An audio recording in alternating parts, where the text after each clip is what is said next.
Now, we were given strict instructions. This has to be 3 minutes. They said, type it all out so you can practice it and get it exactly in 3 minutes. We'll see if I make it.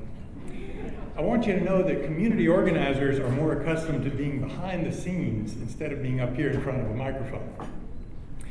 But I truly appreciate Jim Powers and Agewell for giving me this award, as well as all of you from NOAA and Edge Hill United Methodist who are over here. I've been incredibly blessed to be able to do community organizing for 45 years. And that was the work I felt called to do. Not many people have that opportunity to do what you're called to do and get paid for it. I grew up in Savannah, Georgia, and in college I worked part-time for an aging white congregation in an all-black neighborhood. This was just right after white flight from the cities.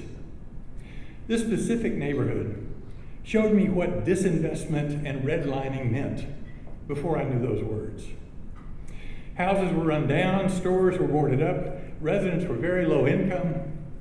If the church was really about loving our neighbors, about justice, about new beginnings, we had to get involved.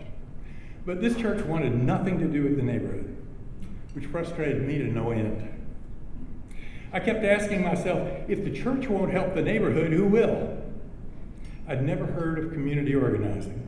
I knew very little about social work, but I wound up here at Scarrett College getting a master's degree in church and community ministry, learning from Reverend Bill Barnes, the founding pastor of Edge Hill United Methodist.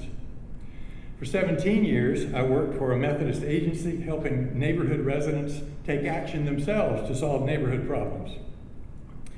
Later, I spent another 17 years doing the same work with the Neighborhoods Resource Center, which is now called Neighbor to Neighbor. In 2014, I became the first organizing director for NOAA, Nashville Organized for Action and Hope. And by the way, that name is important. Organized for Action and Hope. The only way you have hope is to be able to take action. Sometimes the only way you can take action is to be able to have hope. NOAA is building a bigger power to solve the large problems that face neighborhoods and the city as a whole. NOAA also speaks from a faith perspective, from an interfaith perspective, involving Christians, Jews, Muslims, Unitarians, labor unions, and other groups. And many of the NOAA leaders are older adults, trying to make a better world for themselves, for their children, and for their grandchildren. I'm just incredibly grateful to the NOAA leaders for hiring me. Working with you has been the absolute high point of my career. We won important victories in affordable housing, criminal justice, education, and more. But equally as important, people who felt that they were powerless were able to act on their faith, on their own calling, just as I've been able to act on that calling that I felt in that Savannah neighborhood. I retired at the end of 2022, and I now have a slightly different but related calling. Carlene Dowell, who you saw in the pictures up here, Carlene and I have been married for just over 2 years, and she's helping me discover who I am when I'm not working. I still want to work for change in Nashville, but Carlene's helping me move toward a more balanced life.